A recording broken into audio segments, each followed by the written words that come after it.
Եկեք ուշադրություն դարձնենք Եսայա 61:10, այնտեղ զարմանալի մարգարեական խոսքեր է գրված մեզ համար։ Ասում է նա մեզ հագցրել է փրկության հանդերձներ, նա մեզ հագցրել է արդարության հանդերձներ։ Դու այսօր փրկության հանդերձ ու արդարության հանդերձ ունես։ Պահի դրանք, մնա դրա մեջ։ Քո ինքնաարդարության հետևից մի գնա, որտեվ դու ու ես մենք չունենք արդարություն Հիսուսից ջոկ։ Մենք միայն ու միայն Քրիստոսով արդարություն ունենք։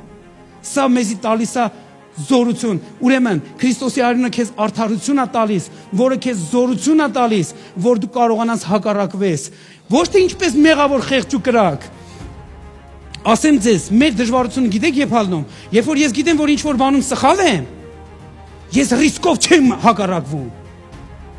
Բայց երբ որ ես հրաժարվում եմ այդ սխալից, ես իմ արդարության դիրքի մեջ բարձրանում եմ, այն ժամանակ իմ հակառակվելը 100% ազդեցություն ունի։